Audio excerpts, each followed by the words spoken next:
ശ്രീ സേനാപതി വേണു, താങ്കളിൽ നിന്നാണ് ചില വിവരങ്ങൾ കൂടി അറിയേണ്ടത്. നേരത്തെ മറ്റതികളോടൊക്കെ ഞാൻ ചോദിച്ച പോലെ 48 മണിക്കൂറായി മുഖ്യമന്ത്രിയുടെ കൺമാനെയും അംഗരക്ഷകനെയും പ്രതിയാക്കിക്കൊണ്ട് ജാമ്യമില്ലാ വകുപ്പുകൾ പ്രകാരമൊക്കെ ആലപ്പുഴ പോലീസ് കേസെടുത്തിട്ട് ഇതുവരെ ഈ നിമിഷം വരെ പരാതിക്കാരൻ്റെ മൊഴി രേഖപ്പെടുത്താനോ അല്ലെങ്കിൽ പ്രതിയായി പ്രതിസ്ഥാനത്തുള്ള ആളുകളെ വിളിച്ചു വരുത്താനോ അവർക്കെതിരെ എന്തെങ്കിലും ഒരു ചെറുവിരൽ അനക്കാനോ അന്വേഷണ ഉദ്യോഗസ്ഥർക്ക് കഴിഞ്ഞിട്ടില്ല. നമുക്കറിയാം, എത്ര കൊമ്പ് കെട്ടിയ ഉദ്യോഗസ്ഥരാണെങ്കിൽ പോലും മുഖ്യമന്ത്രിയുടെ സ്വന്തം സഹചാരിയായ വിശ്വസ്തനായ 24 മണിക്കൂർ നിഴൽ പോലെ കൂടെയുള്ള ഗൺമാനെതിരെയൊക്കെ ഒരു ചെറുവിരൽ അനക്കുക, FIR-ൽ പേര് എഴുതിയത് തന്നെ മഹാത്ഭുതമാണ്. ഇനി അതൊക്കെ എന്തൊക്കെയാണ് സംഭവിക്കാൻ പോകുന്നതൊക്കെ കാണാം. ഇപ്പോഴും ഒരു നടപടിയും എടുത്തിട്ടില്ല. കോൺഗ്രസിൻ്റെ പ്രതിഷേധമൊക്കെ അവസാനിച്ചോ?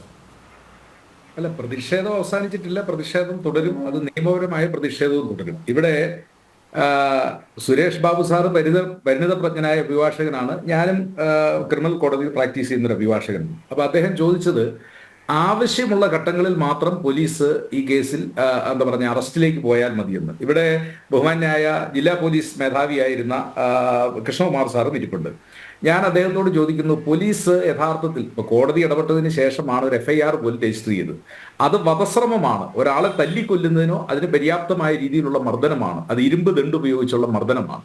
അത് 307 വകുപ്പ് പ്രകാരം കേസെടുക്കേണ്ടതാണ്. ഇനി അതില്ല എങ്കിൽ തന്നെ 326 7 വർഷം അല്ലെങ്കിൽ അത്രയും വരെ കഠിന ശിക്ഷ ലഭിക്കാവുന്ന ഗുരുതരമായ ഒരു കുറ്റകൃത്യമാണ് ചെയ്തിരിക്കുന്നത്. അതിൽ പോലീസ് ഒരു അന്വേഷണം നടത്തുന്നില്ല.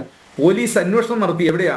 മുഖ്യമന്ത്രിക്കെതിരെ വിമാനത്തിനകത്ത് പ്രതിഷേധം എന്ന് മുദ്രാവാക്യം വിളിച്ച 2 ചെറുപ്പക്കാർ 34ാമത്തെ ദിവസമാണ് അവര് ഇറങ്ങി വരുന്നത്. എവിടുന്ന്? ജയിലിൽ നിന്ന് ഇറങ്ങുന്നത്. അവരെ റിമാൻഡ് ചെയ്യുന്നു. അപ്പൊ ഇതൊക്കെ എന്താണ് നമ്മുടെ നാട്ടിൽ നടക്കുന്നത് എന്ന് ചോദിച്ചു കഴിഞ്ഞാൽ അവിടെയാണ് ഇവിടെ ഒരു നിയമവാഴ്ചയും നിയമസംഹിതയും അത് തകർന്നു എന്ന് പറയുന്നത്. എന്ന് പറഞ്ഞാൽ CPM-കാർക്കും കമ്മ്യൂണിസ്റ്റുകാർക്കും എന്തും ആകാം എന്നുള്ള ഒരു നിലയിലേക്ക് കാര്യങ്ങൾ പോയിക്കൊണ്ടിരിക്കുന്നു. ഇവിടെ പോലീസ് അവരെ ഇമ്മീഡിയറ്റ് ആയിട്ട് അറസ്റ്റ് ചെയ്യണം. അറസ്റ്റ് ചെയ്യുക മാത്രമല്ല, അവര് തല്ലാൻ ഉപയോഗിച്ച ദണ്ട് അത് കണ്ടെത്തേണ്ടിയിരിക്കുന്നു. അതോടൊപ്പം തന്നെ ആ ദണ്ടിൽ പുരണ്ടിരിക്കുന്ന ചോര അത് ഈ ചെറുപ്പക്കാരുടെ ശരീരത്തിൽ നിന്നാണ്. അതിന്റെ ശാസ്ത്രീയമായ പരിശോധനകൾ നടത്തി അതിനാവശ്യമായ എവിഡൻസ് ഈ സംഭവം കണ്ടുനിന്ന ആളുകളിൽ നിന്ന് എത്രയും പെട്ടെന്ന് തെളിവുകൾ എടുത്ത് അതിനുള്ള കുറ്റപത്രം സമർപ്പിക്കുക. പ്രതികൾ ആ സമയം വരെ അവർ റിമാൻഡിൽ പോകേണ്ട പ്രതികളാണ്. അവർക്കൊക്കെ അവാർഡ് കൊടുക്കാനായിട്ടാണ് പോകുന്നത്. ഇവിടെ സുരേഷ് ബാബു സാറിന്റെ ഒരു ആർഗ്യുമെന്റ് എന്താ? 136 അസംബ്ലി നിയോജക മണ്ഡലങ്ങളിൽ യാത്ര നടത്തിയിട്ട് അനിഷ്ട സംഭവങ്ങളൊന്നും ഉണ്ടായിട്ടില്ല. സാർ, ഇത് കേരളമാണ്. ഇത് ഛത്തീസ്ഗഡോ അതല്ലെങ്കിൽ ഉത്തർപ്രദേശിലെ ചില സ്ഥലങ്ങളോ അല്ലെങ്കിൽ നക്സൽ ഏരിയ ആന്ധ്രാപ്രദേശിന്റെയോ അല്ലെ ഒറീസയുടെ ഭാഗമൊന്നുമല്ല. ഇവിടെ കേരളത്തിന്റെ മുഖ്യമന്ത്രിയും 21 മന്ത്രിമാരും ഒരു വാഹനത്തിൽ ഈ കേരളത്തിലൂടെ ചുറ്റി സഞ്ചരിച്ചാൽ ഒരാളും അവർക്ക് നേരെ ഒരു കായികമായ അക്രമവും നടത്തില്ല. ഞാൻ പറയുന്നു, ഈ പോലീസ് ഉദ്യോഗസ്ഥന്മാർക്ക് പകരമായി കേരളത്തിലെ NCCയുടെ കേഡർമാരും SBC പോലീസിന്റെ കേഡർമാരും സ്കൂളിൽ പഠിക്കുന്ന പിള്ളേരും സ്കൗട്ടുകാരെയുമാണ് ഇത് ഏൽപ്പിച്ചിരുന്നെങ്കിൽ ഇതിലും ഭംഗിയായിട്ട് അവർ ചെയ്യും. കാരണം കേരളത്തിൽ ആരാ മുഖ്യമന്ത്രിയെ വധിക്കാനായിട്ട് ആരെങ്കിലും? പല നക്സലൈറ്റുകളും അങ്ങനെയൊന്നും ഇപ്പൊ നമ്മുടെ നാട്ടിലില്ലല്ലോ. എവിടെയാണ് സാർ ഇതിന്റെ വാളിച്ച പറ്റിയത്? കല്യാശ്ശേരിയില് പുതിയങ്ങാടിയില് കരിങ്കൊടി കാണിച്ച 6 പേര്. അവര് കരിങ്കൊടി കാണിച്ചിട്ട് അവർ തിരിച്ചു പോകും. അവരൊന്നും പോലീസ് വാഹനത്തിന്റെ മുമ്പിലേക്ക് എടുത്തു ചാടിയല്ല. ഇനി എടുത്തു ചാടാനായിട്ട് ആരെങ്കിലും വന്നു കഴിഞ്ഞാൽ അത് നിയന്ത്രിക്കാനോ തടയാനോ കേരളത്തിൽ ആരെങ്കിലും വിചാരിച്ചാൽ പറ്റുമോ? ഒരാള് ആത്മഹത്യാ സ്ക്വാഡായി ഈ വാഹനത്തിന്റെ മുമ്പിലേക്ക് എടുത്തു ചാടാനായിട്ട് വന്നാൽ ഈ പോലീസോ എസ്കോട്ടോ ആരെങ്കിലും വിചാരിച്ചാൽ പറ്റുമോ? അങ്ങനെ ഒരാളും വന്നില്ല. നിങ്ങൾ അവിടെ 4 or 5 ചെറുപ്പക്കാർ കരിങ്കൊടി കാണിച്ചു കഴിഞ്ഞപ്പോ മനുഷ്യത്വരഹിതമായി അവരെ തല്ലിച്ചതച്ചു എന്ന് മാത്രമല്ല, അതിനെ ജീവൻ രക്ഷാ പ്രവർത്തനമായിട്ട് മുഖ്യമന്ത്രി ന്യായീകരിച്ചു. ഞാൻ ചോദിക്കുന്നു, 136 അസംബ്ലി നിയോജക മണ്ഡലങ്ങളിൽ പര്യടനം നടത്തിയിട്ട് ഒരു കരിങ്കല്ലിന്റെ കഷ്ണം ആകെ ഉപയോഗിച്ച ഒരു ആയുധം എന്ന് പറയുന്നത് പെരുമ്പാവൂരിൽ വെച്ച് ഒരു യൂത്ത് കോൺഗ്രസ്സുകാരൻ കാലിൽ കിടന്ന ചെരുപ്പ്, അതൊരു പ്രതിഷേധത്തിന്റെ ഭാഗമായിട്ടാണ്. അല്ലാതെ വേറെ എവിടെയെങ്കിലും ആയുധമായിട്ട് ആരെങ്കിലും സംഘടിച്ച് ഈ വാഹനത്തിന് നേരെ ഒരു അക്രമം നടത്തിയോ? അങ്ങ് ഇവിടെ സൂചിപ്പിക്കുന്ന 136 അസംബ്ലി നിയോജക മണ്ഡലത്തിൽ സഞ്ചരിച്ചിട്ടും ഒരക്രമവും ഉണ്ടായില്ല. ഒരക്രമവും ചെയ്യുന്നവരല്ല സാർ കേരളത്തിലെ ആളുകൾ. ഈ യൂത്ത് കോൺഗ്രസ്സുകാരെന്താണ്? ഒരു പ്രതിഷേധത്തിന്റെ ഭാഗം. ഞങ്ങൾ ബഹിഷ്കരിച്ച ഒരു ചടങ്ങ് അല്ലെങ്കിൽ ഒരു സംരംഭം, അതിനെതിരെ ഒരു പ്രതിഷേധത്തിന്റെ ഭാഗമായി അവർ കരിങ്കൊടി വീശി എന്നുള്ളതേ ഉള്ളൂ. അതിനുള്ള സ്വാതന്ത്ര്യം നമ്മുടെ നാട്ടിലില്ലേ? ആ കരിങ്കൊടി വീശുന്നവനെ മുഴുവൻ അവന്റെ തല തല്ലി പൊട്ടിക്കുക, കൈയും കാലും തല്ലി ഒടിക്കുക, വാഹനം കാലിൽ കയറ്റി വീണ് കിടക്കുമ്പോൾ പിന്നെ അവന്റെ ശിരസിന്റെ കമ്പിയൊടി കൊണ്ട് അടിക്കുക. പോലീസ് നടക്കുന്നതിന്റെ മുമ്പിൽ പോലീസിനേക്കാൾ വലിയ ലാത്തി, അത് ഇരുമ്പ് ദണ്ടും പിടിച്ചുകൊണ്ട് DYFI-കാരൻ മുണ്ടും മടക്കി കുത്തി നടക്കുക. ഇതൊക്കെ ചില ബാബു ആന്റണി ചിത്രങ്ങളിലും ചില തെലുങ്ക് ചിത്രങ്ങളിലും ഒക്കെ സാർ നമ്മൾ കണ്ടിട്ടുള്ളൂ. അതൊക്കെ ഇപ്പൊ കേരളത്തിൽ നമ്മൾ കാണുകയാ. അതിനെയൊക്കെ നിങ്ങൾ ന്യായീകരിച്ചിട്ട് പോലീസിന് ഗുഡ് സർവീസ് എൻട്രി. ഇവിടെ ഉമേഷ്, നമ്മൾ മനസ്സിലാക്കേണ്ടത് എവിടെയാ പോലീസിന് വഴിതെറ്റിയത്? ഞാൻ 2 മിനിറ്റ് സമയം എടുക്കുക. 1980-ൽ നയനാർ ഗവൺമെന്റ് അധികാരത്തിൽ വന്നു. TK രാമകൃഷ്ണൻ കേരളത്തിന്റെ ആഭ്യന്തരമന്ത്രിയാണ്. അന്ന് ഇന്നത്തെ പോലെ കാക്കത്തൊള്ളായിരം DGP-മാരോ ADGP-യോ ഇല്ല. IGM കൃഷ്ണൻ നായർ. പോലീസിൽ ഇത്രയും മൂല്യബോധവും സത്യസന്ധതയും ഉണ്ടായിരുന്ന ഒരു ഉദ്യോഗസ്ഥൻ ഇല്ലായിരുന്നു.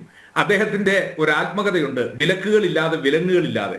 അത് മാതൃഭൂമി ദിനപത്രത്തിൽ ഖണ്ഡശ പ്രസിദ്ധീകരിച്ച, ഞങ്ങളൊക്കെ സ്കൂളിലും കോളേജിലും പ്രീ ഡിഗ്രിയും ഒക്കെ പഠിക്കുന്ന കാലഘട്ടത്തിൽ ഞാനത് വായിച്ചതാണ്. അതിൽ അദ്ദേഹം പറഞ്ഞിരിക്കുന്നു, അദ്ദേഹവും ആഭ്യന്തരമന്ത്രി TK രാമകൃഷ്ണനും കൂടെ RV പുരം, രാമവർമ്മപുരം, തൃശ്ശൂരിൽ പോലീസ് ക്യാമ്പ് സന്ദർശിക്കുക. ആഭ്യന്തരമന്ത്രി, IG. ആ ക്യാമ്പിലേക്ക് ചെല്ലുമ്പോൾ പുതിയ റിക്രൂട്ടുകളായ പോലീസ് ഉദ്യോഗസ്ഥന്മാർ വിളിക്കുകയാണ്, സഖാവ് TK സിന്ദാബാദ്, സഖാവ് TK സിന്ദാബാദ്. അപ്പോ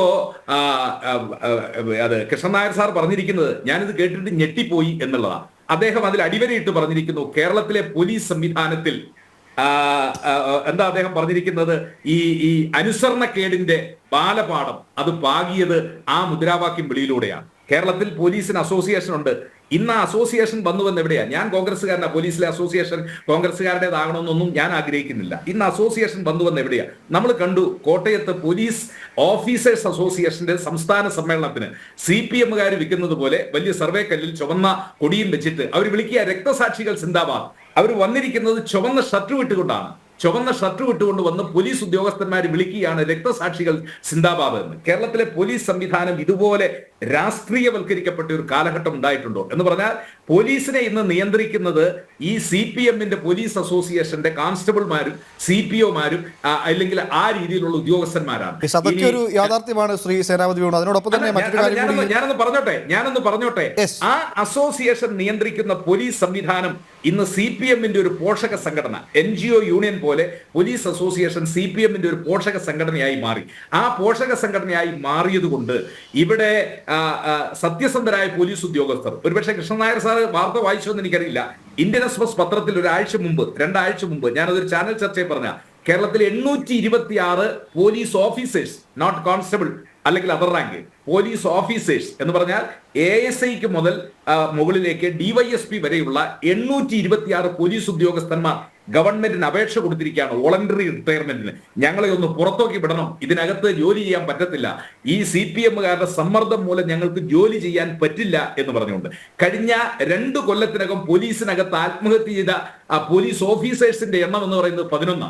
ഞാൻ പറഞ്ഞു വന്നത്, ഇതിനകത്ത് ജോലി ചെയ്യാൻ പറ്റാത്ത ഒരു നിലയിലേക്ക് എത്തി ഇപ്പൊ ഈ പാർട്ടിക്കാരുടെ സമ്മർദ്ദം. ആ പാർട്ടിക്കാർ പറയുന്നത് പോലെ, ഇവിടെ കൃഷ്ണൻ നായർ സാർ സൂചിപ്പിച്ചതല്ലേ, ഒരു പോലീസ് വാഹനത്തിന്റെ മുകളിൽ കയറി, നമ്മൾ ചില ചിത്രങ്ങളിലൊക്കെ കണ്ടിട്ടുണ്ട്, ആ വാഹനത്തിന്റെ ചില്ല് തല്ലി തകർത്ത് പൊതുമുതൽ നശിപ്പിച്ചുകൊണ്ട് അവൻ അട്ടഹസിക്കുന്നു. അവനെ അറസ്റ്റ് ചെയ്തുകൊണ്ട് പോയ പോലീസ് ഉദ്യോഗസ്ഥന്റെ കയ്യിൽ നിന്ന് അവനെ ബലമായിട്ട് മോചിപ്പിക്കുന്നു. ഇവിടെ വെഞ്ഞാറമ്മൂട് നമ്മൾ കണ്ടു, കരുതൽ തടങ്കലിൽ അകത്തു വെച്ചിരിക്കുന്ന ആളുകളെ പോലീസ് സ്റ്റേഷന്റെ അകത്ത് കയറി അവന്റെ മൂക്കിടിച്ച് തകർക്കുന്നു, അവന്റെ കയ്യും കാലും തല്ലി ഒടിക്കുന്നു. എന്ന് പറഞ്ഞാൽ ഇതുപോലെ കേരളത്തിലെ പോലീസ് സംവിധാനത്തെ രാഷ്ട്രീയവൽക്കരിച്ച് ഇതുപോലെ ഈ CPM-ന്റെ വിടുപണി ചെയ്യുന്ന ഒന്നാക്കി കേരളത്തിലെ പോലീസ് സംവിധാനത്തെ മാറ്റി. ഇവിടെ ഒരു total collapse of law and order.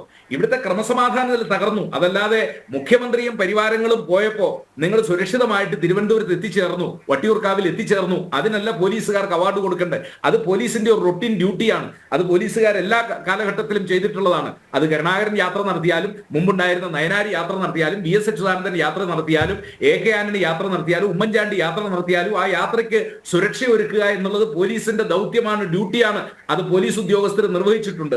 ഇവിടെ പ്രത്യേകിച്ച് 20 മന്ത്രിമാരുമായിട്ട് ഈ 1,05,00,000 വാഹനത്തിൽ കറങ്ങിയപ്പോ അത് ഒരു കുഴപ്പവുമില്ലാതെ തിരുവനന്തപുരത്ത് എത്തിയത് കൊണ്ട് പോലീസ് ഉദ്യോഗസ്ഥന്മാർക്ക് സ്തുത്യർഹ സേവനത്തിനുള്ള അവാർഡ് കൊടുക്കുന്നു എന്നൊക്കെ പറഞ്ഞ ശ്രീ സേനാപതി വേണു, ഇതൊക്കെ ശരിയാണ്. ഇതൊക്കെ ഞാൻ ശരി വെച്ചുകൊണ്ട് ഒരു ചോദ്യത്തിലേക്ക് കടന്നോട്ടെ. ഈ ചർച്ച ആരംഭിച്ചപ്പോൾ ശ്രീ PM സുരേഷ് ബാബു പറഞ്ഞത് ഒറ്റ കാര്യം കൂടി, എല്ലാത്തിനെതിരെ അതാത് ജൂറിസ്ഡിക്ഷനുള്ള കോടതികളിൽ ഞങ്ങൾ കേസ് ഫയൽ ചെയ്യാനായി ലോയേഴ്സ് കോൺഗ്രസ് അതിന് തീരുമാനമെടുത്തിരിക്കുന്നു. ഈ മർദ്ദിച്ച പോലീസ് ഉദ്യോഗസ്ഥന്മാരൊക്കെ അവരെണ്ണി ഇതിനെല്ലാം സമാധാനം പറയേണ്ടതായിട്ട് വരും. അതിനൊന്നും ഒരു തർക്കവുമില്ല. അതിനുള്ള നടപടികൾ വരും ദിവസങ്ങളിൽ ഉണ്ടാകും എന്നുകൂടി സൂചിപ്പിക്കാൻ ഞാൻ ഈ അവസരം വിനിയോഗിക്കും. ആയിക്കോട്ടെ. അത്തരം പ്രതിഷേധങ്ങൾക്കൊക്കെ എന്തായാലും പല രാഷ്ട്രീയ സാഹചര്യങ്ങളുമുണ്ട്, രാഷ്ട്രീയ മാനങ്ങളുണ്ട്. അതിനു മുമ്പ് ഒരൊറ്റ ചോദ്യം കൂടി. ഈ ചർച്ച ആരംഭിച്ചപ്പോൾ ചർച്ചയുടെ തുടക്കത്തിൽ ശ്രീ PM സുരേഷ് ബാബു സൂചിപ്പിച്ചത് ഈ കോൺഗ്രസ് നടത്തിയ പ്രതിഷേധങ്ങളുടെയൊക്കെ ഫലം ഫലം കാണേണ്ടത്, അല്ലെങ്കിൽ ഈ നവകേരള സദസ്സുമായി ബന്ധപ്പെട്ട പ്രതിഷേധങ്ങൾ, അല്ലെങ്കിൽ LDF മുന്നോട്ട് വെച്ച കാര്യങ്ങളൊക്കെ അത് വിലയിരുത്തുന്നതിൻ്റെ ഒരു ഉരകല്ലായി മാറുന്നത് ഇനി വരാൻ പോകുന്ന ലോക്സഭാ തെരഞ്ഞെടുപ്പാണ് എന്നതാണ്.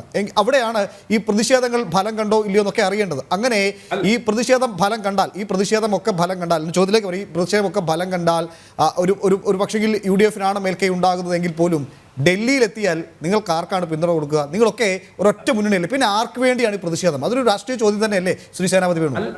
അല്ല, ഞങ്ങൾ കേരളത്തിൽ പ്രതിഷേധിക്കുന്നത് CPM ഇപ്പം നടത്തിക്കൊണ്ടിരിക്കുന്ന ഈ ഫാസിസ്റ്റ് നടപടികൾക്കെതിരെയാണ്. അതിനെ പാർലമെന്റ് തെരഞ്ഞെടുപ്പുമായിട്ട് കൂട്ടിക്കുഴയ്ക്കേണ്ടതായിട്ടൊന്നുമില്ല. ഇനി സുരേഷ് ബാബുവിന് ആ കാര്യത്തിൽ സംശയമുണ്ട് എങ്കിൽ തൃക്കാക്കരയിലും പുതുപ്പള്ളിയിലും ഒക്കെ ഈ 20 മന്ത്രിമാരും പ്ലസ് മുഖ്യമന്ത്രി 21 പേരും അവർ തലങ്ങും വിലങ്ങും അവിടെ നടന്ന് ഈ കാര്യങ്ങളെല്ലാം പറഞ്ഞതാണല്ലോ. എന്നിട്ടും അവിടെ സംഭവിച്ചത് എന്താണ് എന്ന് നമുക്കറിയാം. അപ്പൊ അതുകൊണ്ട് തെരഞ്ഞെടുപ്പിൽ ജനങ്ങൾ ഈ കാര്യങ്ങൾ വിലയിരുത്തും എന്നുള്ള കാര്യത്തിൽ ഒരു തർക്കവുമില്ല. ഡൽഹിയിൽ ഞങ്ങൾ എത്തുമ്പോൾ ഞങ്ങളൊരു കോമൺ മിനിമം പരിപാടിയുടെ അടിസ്ഥാനത്തിൽ ഞങ്ങൾ തെരഞ്ഞെടുപ്പ് ഇടതുപക്ഷക്കാരൻ ഞങ്ങളെ സഹായിക്കാൻ അവർ തയ്യാറാണ് എങ്കിൽ ഞങ്ങൾ അവരുടെ സഹായം ഏറ്റുവാങ്ങും. ഇപ്പൊ ഇടതുപക്ഷത്തിന് സഹായിക്കാൻ ആളില്ലല്ലോ. ഇപ്പം ഇപ്പോഴത്തെ സ്ഥിതിവിശേഷത്തിൽ എന്ന് പറഞ്ഞു കഴിഞ്ഞാൽ ഇനി ബംഗാളിൽ നിന്ന് ആരും വരാൻ സാധ്യതയില്ല, ത്രിപുരയിൽ നിന്ന് ആരും വരാൻ സാധ്യതയില്ല. തമിഴ്നാട്ടിൽ നിന്നാണ് ഇപ്പോൾ ഒരു PR നടരാജനും സു വെങ്കടേഷും, പിന്നെ നമ്മുടെ ആലപ്പുഴയിൽ നിന്നുള്ള കനൽ ഒരു തരിയും, ഇവരല്ലേ ഉള്ളൂ. അതിനപ്പുറത്തേക്കൊന്നും ഇവർക്ക് കാര്യമായി അടുത്ത പാർലമെന്റ് തെരഞ്ഞെടുപ്പിൽ ഈ ഇടതുപക്ഷം എന്ന് പറയുന്ന പക്ഷത്തിന് വലിയ പ്രാധാന്യമൊന്നും അടുത്ത പാർലമെന്റ് തെരഞ്ഞെടുപ്പ്. നമ്മുടെ ഇപ്പോഴത്തെ വിഷയം അതല്ലാത്തതുകൊണ്ട് ഞാൻ അതിന്റെ ഒരു വിശദമായ ഒരു ചർച്ചയിലേക്ക് പോകുന്നില്ല. ഇവിടെ ഇപ്പോ എന്താണ് നമ്മുടെ നാട്ടിൽ സംഭവിച്ചിരുന്നത്? അധികാരത്തിന്റെ മുഷ്കിൽ, അധികാരത്തിന്റെ ധാർഷ്ട്യത്തിൽ ഞങ്ങൾക്ക് എന്തുമാകാമെന്ന് ഒരു കമ്മ്യൂണിസ്റ്റ് മന്ത്രി ധരിക്കുക, മുഖ്യമന്ത്രി ധരിക്കുക. അദ്ദേഹത്തിന് സ്തുതിപാഠകരായി നിന്നുകൊണ്ട് ഈ ഇടതുപക്ഷക്കാർ മുഴുവൻ ഇന്ന് ഈ ലോകം മുഴുവൻ ഈ പാർട്ടി ശോഭിക്കുന്നതിന്റെ കാരണഭൂതനായ ഈ ആൾക്ക് ചുറ്റും നിന്ന് തിരുവാതിര കളിക്കുന്നവരല്ല കേരളത്തിലെ പൊതുസമൂഹം. ദൈവത്തിന്റെ വരദാനം കൂടിയാണ് ശ്രീ മുഖ്യമന്ത്രി പിണറായി വിജയൻ എന്ന് പറയുന്ന തരത്തിലേക്ക് കമ്മ്യൂണിസ്റ്റ് മന്ത്രിമാരൊക്കെ മാറിയിട്ടുണ്ട്. ശ്രീ സേനാപതി വേണു, താങ്കളിലേക്ക് മടങ്ങിയെത്താം. ശ്രീ ശ്യാം, ഈ കേരളം ചർച്ച ചെയ്യേണ്ട ഒട്ടു പല വിഷയങ്ങളുണ്ട്. സാമ്പത്തികമായ ബുദ്ധിമുട്ട്, ട്രഷറി നിയന്ത്രണം, ക്ഷേമ പെൻഷനുകളില്ല, അങ്ങനെ നിരവധി പ്രതിസന്ധിയിലൂടെയാണ് കേരളത്തിൻ്റെ ഭരണവും ജനങ്ങളും ഒക്കെ കടന്നു പോകുന്നത്.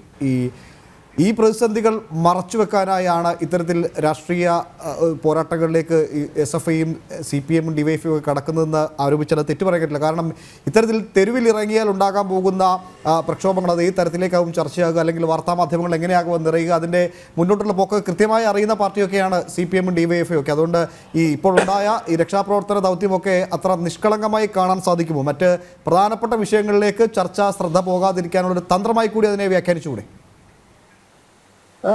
തീർച്ചയായിട്ടും കേരളം ഇന്ന് തകർന്നടിഞ്ഞ ഒരു കേരളമാണിത്. ഉൽപാദന മേഖലകൾ മുഴുവൻ തകർന്നു, വരുമാനമില്ലാതായി, ധൂർത്തും അതുപോലെ മന്ത്രിമാരുടെ അഴിമതിയും ഇതെല്ലാം കൊണ്ട് ഇന്നിപ്പോ പെൻഷൻ കിട്ടാൻ 5 മാസത്തെ പെൻഷൻ കിട്ടാത്തതിന് മറിയക്കുട്ടി എന്ന് പറയുന്ന ഒരു വൃദ്ധയായ അമ്മ നൽകിയ കേസിന്റെ കഥകളൊക്കെ നമ്മൾ കേട്ടതാണ്. ആ അമ്മ മാത്രമല്ല, ലക്ഷക്കണക്കിന് ആളുകൾക്ക് 5 ഗഡുക്കളാണ് ക്ഷേമ പെൻഷൻ കൊടുക്കാനുള്ളത്. ആ ക്ഷേമ പെൻഷൻ കൊടുക്കാൻ കഴിയുന്നില്ല. അതുപോലെ വികസന പ്രവർത്തനങ്ങൾ മുഴുവൻ മുരടിച്ചു.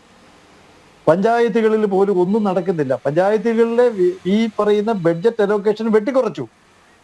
എന്നിട്ട് പറയുക തനത് ഫണ്ടിൽ നിന്ന് പഞ്ചായത്തുകൾ മുഖ്യമന്ത്രിയുടെ യാത്രയ്ക്ക് പണം കൊടുക്കണം. ഈ യാത്ര 2 തരത്തിലാണ് ഞാൻ കാണുന്നത്.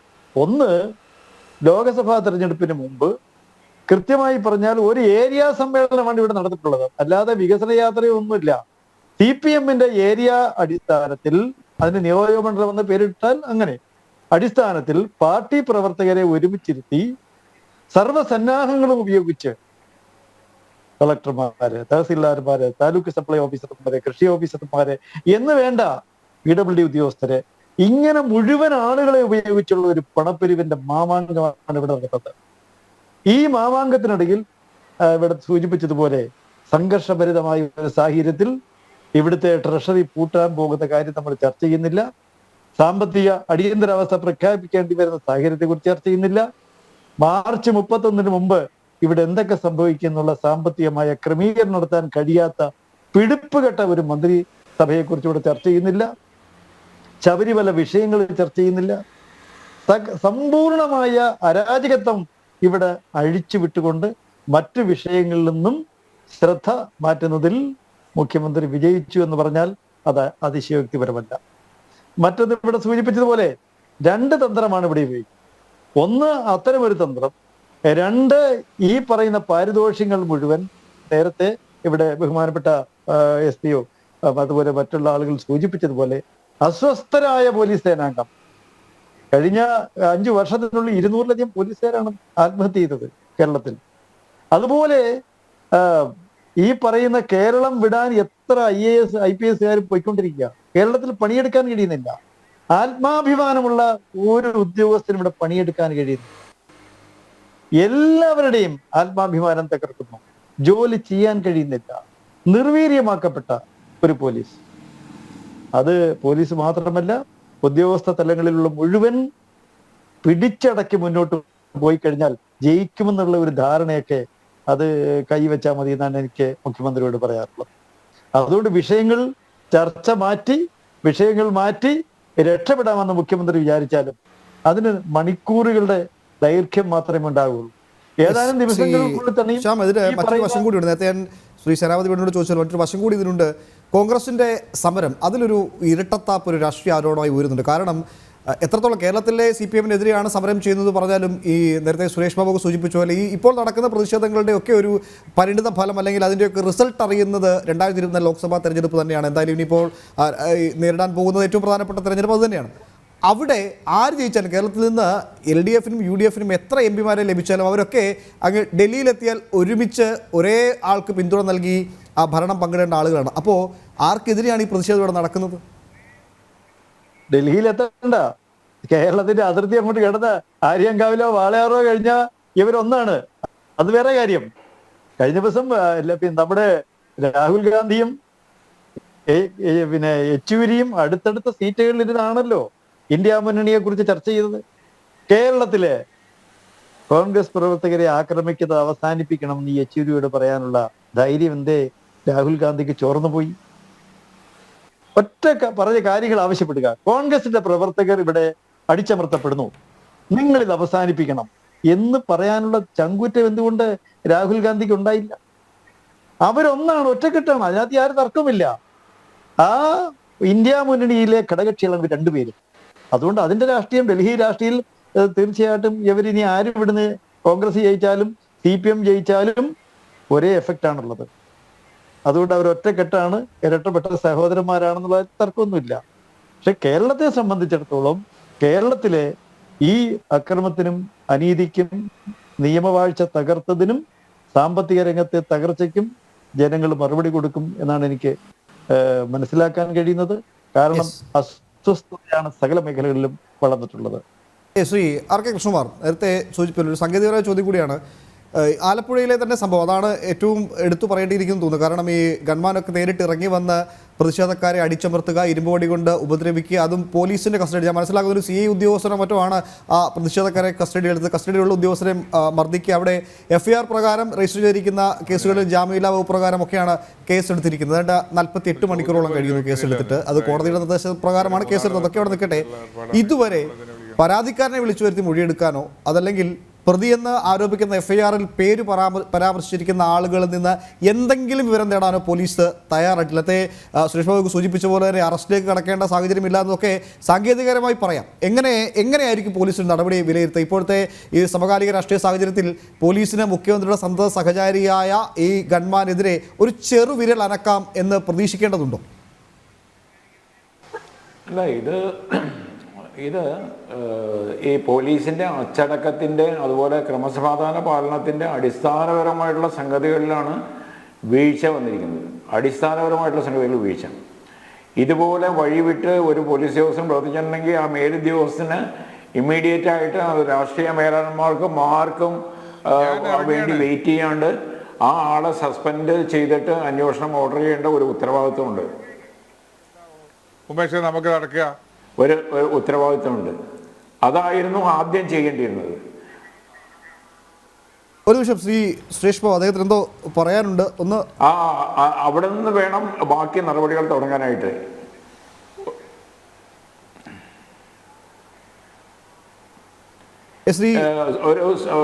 ഈ ഒരു സംഭവത്തിൽ സാധാരണ പബ്ലിക് ഇതുപോലൊരു ഇഷ്യൂ ഉണ്ടായിട്ടുണ്ടെങ്കിൽ suo motu case register ചെയ്യാറുണ്ടല്ലോ. Suo motu case ഒരു പബ്ലിക്കും ഒരു ഗവൺമെന്റ് ഉദ്യോഗസ്ഥനും തമ്മിൽ എന്താ കൂടുതൽ ഉത്തരവാദിത്തമല്ലേ ഇതുപോലെയുള്ളപ്പോഴും മേലുദ്യോഗസ്ഥന് വരേണ്ടത്? കൂടുതൽ ഉത്തരവാദിത്തമല്ലേ ഇത് വേണ്ടത്? അപ്പൊ അങ്ങനെ ഒരു കേസ് രജിസ്റ്റർ ചെയ്യുന്നത് എന്താണ് പോലീസ് ഉദ്യോഗസ്ഥന്മാർക്ക് അവരെ പിന്തിരിപ്പിക്കുന്നത്? പോലീസിലെ അച്ചടക്കം നിലനിർത്തേണ്ടത് അങ്ങനെയാണ്. അതുപോലെ ഒരാളുടെ ജീവൻ നഷ്ടപ്പെട്ടിരുന്നെങ്കിൽ ഇത് ഇപ്പോൾ ഇതിനെ ന്യായീകരിക്കുന്നവർ എന്ത് പറയുമായിരുന്നു? എല്ലാ സാധ്യതകളും ഉണ്ടായിരുന്നു. അന്നത്തെ ആ ഒരു പോലീസ് എക്സസില് ആളുകൾ മരിക്കാനായിട്ടുള്ള എല്ലാ സാധ്യത ഉണ്ടായിരുന്നു. കാരണം അത്ര വളരെ റഫായിട്ടുള്ള ഒരു അറ്റാക്കാണ് ആ പ്രതിഷേധർക്ക് എതിരായിട്ട് നടത്തിയിരുന്നത്. അത് ഒരു കൺഫൈൻഡ് ആയിരുന്നു, അവർക്ക് റെസിസ്റ്റ് ചെയ്യാൻ പോലും സാധിക്കാത്ത അവസ്ഥയായിരുന്നു. അപ്പൊ ആ രീതിയിലേക്ക് കാര്യങ്ങൾ മാറിയിരുന്നെങ്കിൽ ഇന്ന് എന്ത് പറയുമായിരുന്നു? നേരെ ഇതെല്ലാത്തിനും നേരെ പോലീസിന് അതിന് പഴി വന്നേന്. അതാണ് സംഭവിക്കുക. അന്ന് മേലുദ്യോഗസ്ഥന്മാർക്ക് ട്രാൻസ്ഫർ വരും, സംശയമൊന്നുമില്ല. ആരാണെന്നുണ്ടെങ്കിലും ഇതിനെതിരെ കണ്ണടയ്ക്കണമെങ്കിൽ ഒരാൾ മരിച്ചിരുന്നെങ്കിൽ ഈ സംഗതി ആകെ മാറിയാണ്. അതാണ് സംഭവിക്കുന്നത്. ഇതിന്റെ ഗൗരവം അതാണ്. യെസ്, ഈ സുരേഷ് ബാബു ഇത്രത്തോളം ഗൗരവമായ ഒരു കുറ്റകൃത്യത്തെ സാങ്കേതികത്വം പറഞ്ഞ് ന്യായീകരിക്കുന്നത് ഒരിക്കലും അംഗീകരിക്കില്ല. കാരണം അറസ്റ്റൊക്കെ പിന്നെ ഉണ്ടായാൽ മതി എന്നതൊക്കെ 48 മണിക്കൂർ FIR രജിസ്റ്റർ ചെയ്തിട്ട് ഇതുവരെ ഒരു ചെറുവിള്ള അരക്കിയിട്ടില്ലെന്ന് മാത്രമല്ല ഈ സുദീർഘമായ സേവനം നൽകിയ പോലീസ് ഉദ്യോഗസ്ഥരെ ആദരിക്കാൻ പോവുകയാണ്. അതിൽ ഗൺമാൻ ഉണ്ടോ ഇല്ലെന്നൊക്കെ രണ്ടാമത്തെ കാര്യമാണ്. എന്നാൽ പോലും ഈ സ്വീകരിച്ച നടപടി പോലീസ് ഉദ്യോഗസ്ഥരുടെ കൊള്ളാവുന്ന പോലീസ് ഉദ്യോഗസ്ഥരുടെ പാർട്ടി അടിമകളായ പോലീസ് ഉദ്യോഗസ്ഥരല്ല, കൊള്ളാവുന്ന പോലീസ് ഉദ്യോഗസ്ഥരുടെ ആത്മവിശ്വാസത്തെ തകർക്കും തന്നെയാണ്. അതിലൊരു സംശയമൊന്നുമില്ല.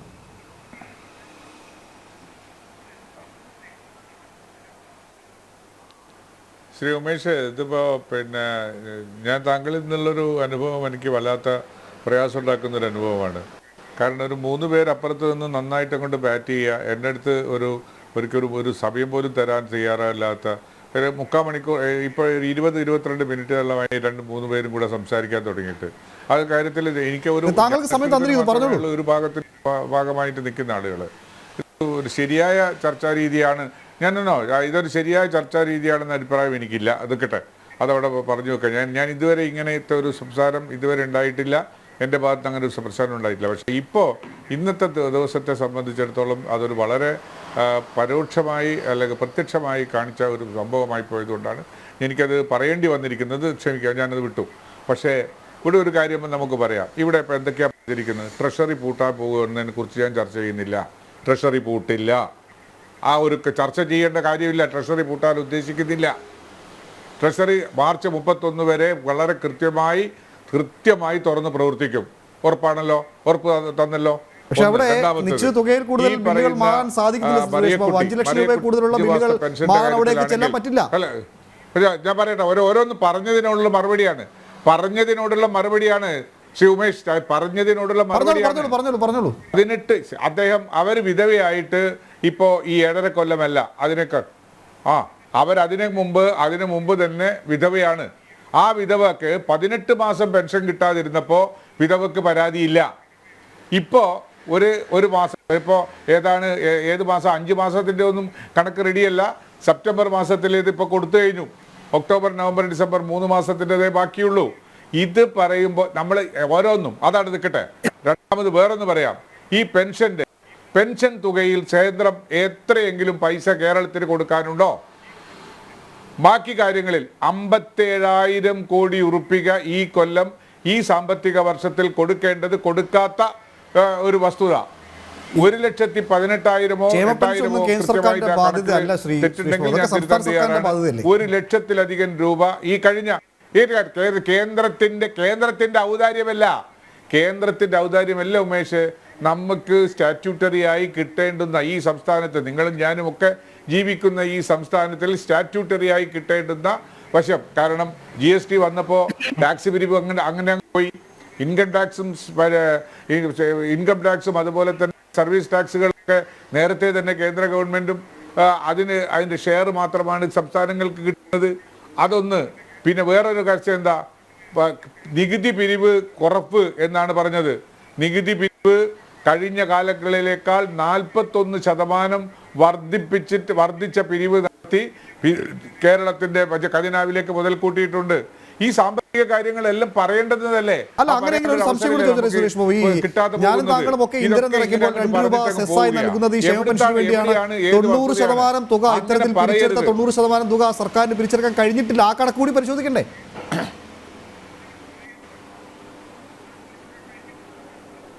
എവിടെ പിരിച്ചെടുക്കണ്ടേ? എവിടത്തെ പിരിച്ചെടുക്കുന്നത്? ഇന്ധന നികുതി ഇനത്തിൽ നമ്മൾ ടാക്സായി നൽകുന്നുണ്ട്. എവിടുന്ന് പിരിച്ചെടുത്തിട്ടില്ല എന്നാ ചോദിക്കുന്നത്. ഞാനും താങ്കളും ഒക്കെ ഇന്ധനം നിറയ്ക്കുമ്പോൾ 2 രൂപ വീതം നൽകുന്ന ഒരു സെസ് ഉണ്ട്. ക്ഷേമ പെൻഷൻ നൽകാനെന്നാണ് പറയുന്നത്. അതുണ്ടല്ലോ അത് കിട്ടുന്നില്ല എന്നാണ് അത് കിട്ടുന്നില്ലെന്നാണോ പറയുന്നത്? അത് പിരിച്ചിട്ടില്ലെന്നാണോ പറയുന്നത്? അത് കേരളത്തിലെ ഗവൺമെന്റിന്റെ ഖജാനയിലേക്ക് വന്നിട്ടില്ലെന്നാണോ നമ്മൾ പറയുന്നത്? തീർച്ചയായും സുരേഷ് ബാബു സാറേ,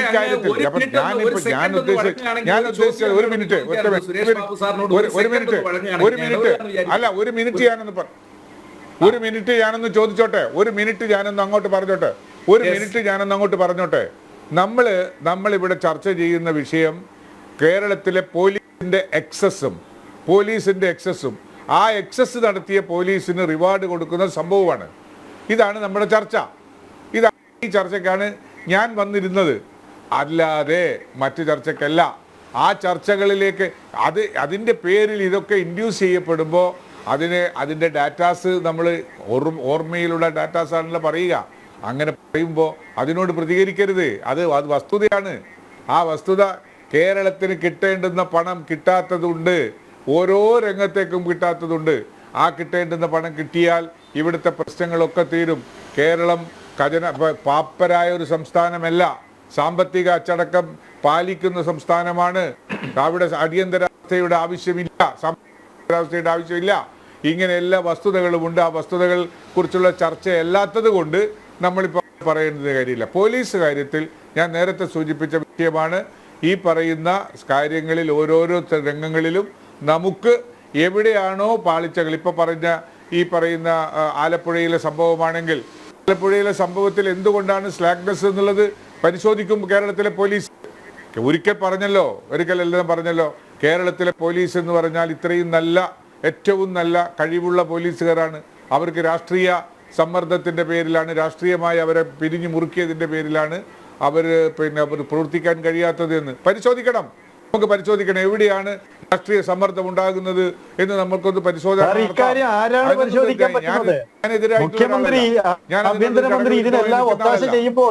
ഏത് ഉദ്യോഗസ്ഥനാണ് ഗവൺമെന്റിനെ കൊണ്ട് പരിശോധിപ്പിക്കാം.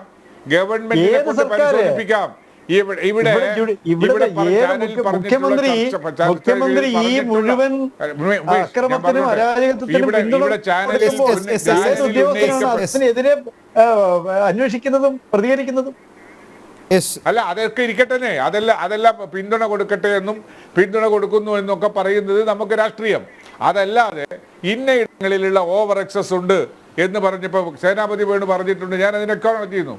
സേനാപതി വേണു ഒരു കാര്യം പറഞ്ഞിട്ടാണ് പോയത്. അദ്ദേഹം പറഞ്ഞിട്ടുള്ളത് എന്താ? എല്ലാ സംഗതികളിലും എവിടെയൊക്കെ എക്സസ് നടന്നോ, എവിടെയൊക്കെ പോലീസിന്റെ ഭാഗത്തു നിന്നും ഡിവൈഎഫ്ഐയുടെ ഭാഗത്തു നിന്നും അല്ലെങ്കിൽ ഇടതുപക്ഷക്കാരുടെ ഭാഗത്തു നിന്നും എക്സസ് ഉണ്ടായോ, ക്രിമിനൽ നടപടി പ്രകാരം കേസുകൾ രജിസ്റ്റർ ചെയ്തിട്ടില്ലായോ, ആ ഇല്ലാത്ത സ്ഥലങ്ങളിലെല്ലാം നമ്മുടെ ലോയേഴ്സ് കോൺഗ്രസിന്റെ വകയായിട്ട് പോലീസിൽ കോടതിയിൽ കേസ് നൽകിയിടത്തെയും ചരിത്രം നമുക്ക് അറിയാം. കേസ്